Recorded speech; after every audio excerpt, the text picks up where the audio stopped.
You're watching Lake Buzz 2012. We're here today with Commissioner Bernabei running for re-election for the Stark County Commissioner. Welcome, Commissioner. Thank you, Tommy. Tell us why you're running for re-election. By the way, initially, good morning to all the Lake High School students. Good luck tonight with your football game. And welcome to all the township residents that may be watching this today. Thank you. Why are you running for re-election?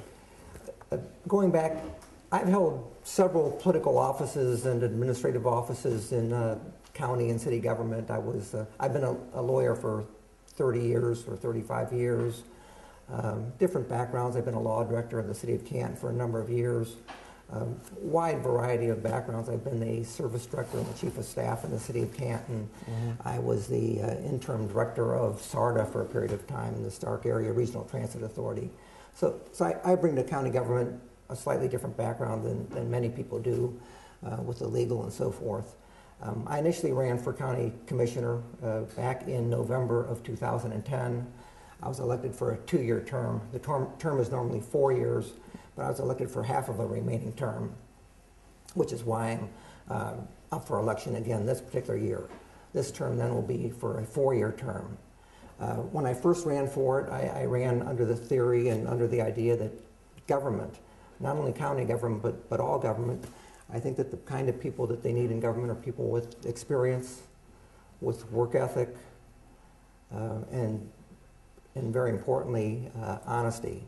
People that want to bring openness to government, people that want to work in the public interest, not in their private political interest, and people that are willing to work across political boundaries. For example, one of the commissioners is Janet Creighton, who is a very conservative Republican. I'm a Democrat. The third commissioner presently is a Democrat, but we get along wonderfully, and we work in the public interest. I'm running for re-election because I think that we've done a fairly good job. When we were elected in 2010, Stark County government was in turmoil. If you remember, and I don't know whether you followed it or not, but that was a period of time in which the county treasurer and his chief deputy had stolen essentially $2.9 million from the county treasury. There are a lot of other issues associated with county government. The sales tax, which is one of the primary sources of funding of county government, was expiring. And between the issue of trust and credibility, which was probably the most important issue, and the issue of fiscal financial stability into the future, which was the second most important thing, two very large problems. I think that in the last 2 years, this Board of County Commissioners, working with all the other public officials, have pretty much cured those problems. We've passed a new sales tax, which was monumental to county government. We had that in place for another 8 years. And I would hope that by running again, that we would continue the policies that we've put in place in the last 2 years and continue on and continue to improve county government. There are a lot of responsibilities that come with being commissioner. What are your main responsibilities and areas that you're going to focus on if reelected? The primary responsibility that the commissioners have, and again, we hold a lot of community meetings. We hold a lot of meetings and a lot of public meetings, which is something new that hasn't been done in the past. But the first thing we always explain to everyone is the structure of county government.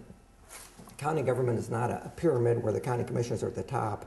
County government really is a mix of approximately 8 or 10 different elected officials. The commissioners are just one of them. And that is some of the people that you probably already interviewed, for your lake votes, interviews and so forth, the auditor, the treasurer, the sheriff, and so forth, prosecutor. We work, on a daily basis with those officials. But the difference in the commissioners with regard to everybody else is that we have the budgetary authority for county government. We have the appropriation authority for county government, so that all revenues which are raised and generated and come into county government are directed by us to those various offices for spending. The second large thing that we do is we have the contractual authority for county government. So any office that requires a contract to be approved for whatever services or otherwise that they want to provide, whatever items they want to purchase and so forth, those come through county government as well and through the commissioner's office. So those two items are the two largest things that we do. In addition to that, we do a myriad of other things, but those two are the primary areas of responsibility. Now, if you are reelected, can you tell us a little bit about new strategies you might bring to the office? I'm kind of old-fashioned. Look at me, I'm an old person. One of the reasons really that I got into government is because my children are full grown, got back into county government, and I have grandchildren that are coming up. I'm a believer essentially that although we do need new ideas, and one of the areas that I know that you're going to ask me about is ideas for infrastructure and so forth into the future. But I believe essentially that government works well the same as in any other profession that we deal with, and that is by applying experience, education, and hard work to what you're doing. So I don't have a lot of new strategies. I'm a person that gets to the office early. I'm probably one of the earliest persons or the earliest person in. I sit there, read the work, answer your own telephones, go out and deal with issues, and inform yourself as much as possible and everything. When you do that, and when you do it day to day with discipline, and without screwing off and paying attention to your job, I think that's when county government works best. That's when government works best. I think whether you're an accountant or whether you're a lawyer, that's what lawyers and accountants do. That's what doctors do. I don't know that there's a whole lot of new strategies that can be invented. I think what we need to do is just administer well and properly, and that tends to work out the problems. If we're watching the ship, for example, we shouldn't have any thefts such as we had in the Treasurer's office. And that goes with a lot of other areas of government. So you just have to be there. You have to be there on a daily basis. You have to be discussing things. You have to be figuring out the right strategies for how to most appropriately spend the money and doing these other things. And hopefully then government works and works well and works, for the people. Now moving on to a couple issues. It's been said that Stark County's 911 system is overdue and is in need of drastic change. Can you tell us a little what your plans are to change it, to improve it for Stark County? I think that's probably an oversimplification or a simplified statement and perhaps a slight misrepresentation. The 911 system that we have, and that's a system by which if you make an emergency call either from your home or from your car or from a cell phone and dial 911, we have a very, very sophisticated 911 system. We have the most current technology and the most current technological platform that is available. We probably spent $2 million on that in the last 2 years period of time, but it's a very sophisticated system. The issue isn't that the 911 system doesn't work, because it does work. The issue is the inefficiency, probably dollar-wise as opposed to safety-wise, of a system in which we have approximately 9 dispatch centers in Stark County. There's major ones in the western Stark County. Canton has a major one. The sheriff has one. And there's multiple smaller dispatching agencies in Alliance, in Minerva, and so forth. Because of this, everybody has multiple dispatchers on duty at different times, when if you had a consolidated center, and that's what has been proposed, that would save a lot of money, presumably for all of the jurisdictions. So it's a question, not that the system is broken, it's a question that we need to probably consolidate to the extent that we can, more regionalized, take those nine dispatch centers and bring them down to 2. That was the original idea, and therefore, make more efficient the operations of the system. There is some levels of overlap which in very rare circumstances can raise safety issues, because an incident happens on the border between one jurisdiction and another jurisdiction, whereas with centralized dispatch that presumably wouldn't happen. But as a general proposition, I think that everybody in Stark County can feel very, very safe with the 911 dispatch system that we have. The dispatchers that we have countywide are very professional. We have an 800 megahertz radio system, which is the top-of-the-line radio system that the safety forces use. Most entities use that. One of the things we're trying to do is get everybody on the same system. We're also working on what's called a CAD system, which is a computerized aided dispatch system. We're going out for bids for that, which costs like $1.5 million. That's the brain of the dispatch system. That needs to be updated, but the systems that people have work and work well. So there's a lot of things being done, but again, it's not that the system is broken or that it's even creating risks safety-wise. It's more the fact that instead of, for example, having 100 dispatchers working countywide, if we consolidated, we could probably have only 75 working countywide. And therefore, the money that you would save in 25 dispatchers, and I'm just using numbers that aren't exactly precise, that would make the systems more efficient. Switching gears here, how are gas and oil opportunities a positive thing for Stark County? Well, the whole issue, and obviously we've all read about that and heard a lot about it. the development of the Utica shale play is the terminology that they use in Stark County.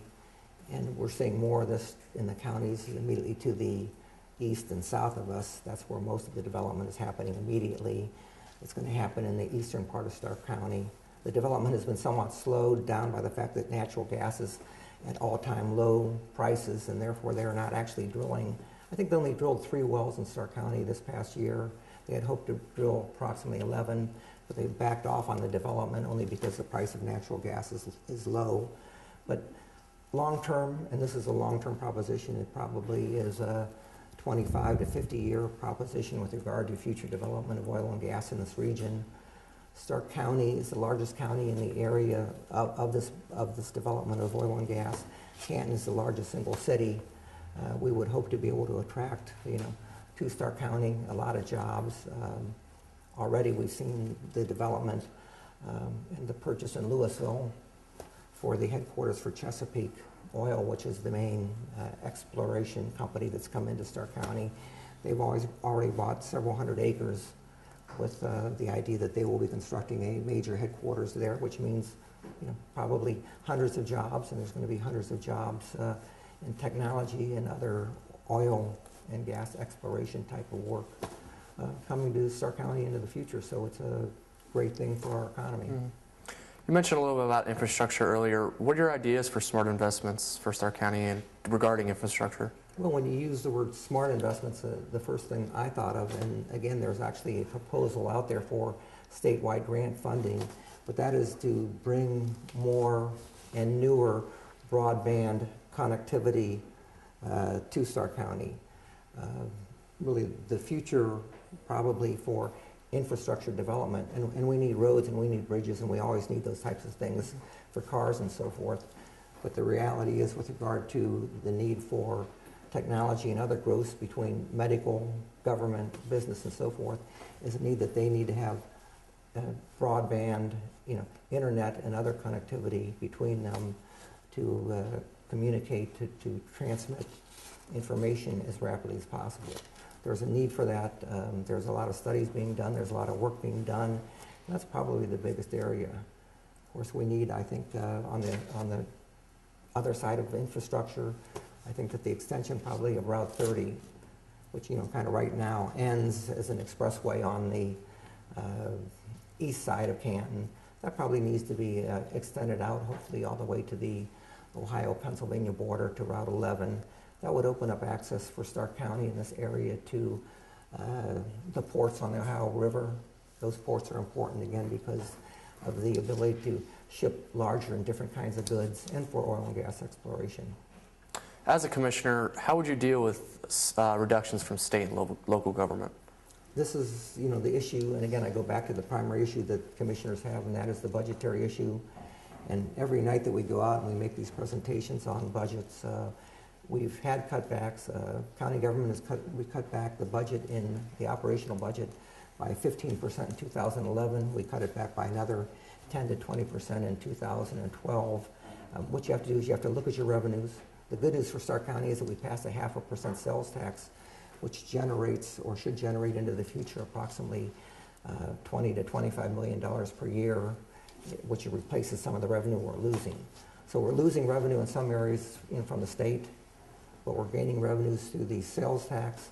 We're also going to gain revenues through casino revenues. We anticipate probably that next year we'll probably receive approximately $3 million in new state revenues from casinos. That may average out to approximately $3 to $5 million perhaps into the future. But we have a tremendous amount of needs, both operationally, capital. We need a lot of capital infrastructure done in Stark County. We have a lot of drainage and other issues in Stark County that have been unaddressed for years, if not decades. And so there's a lot of ways that we have, a lot of needs that we have to spend that money. Thank you, Commissioner. I really appreciate your time. I'm Tim McKevish, and you're watching Lake Votes 2012.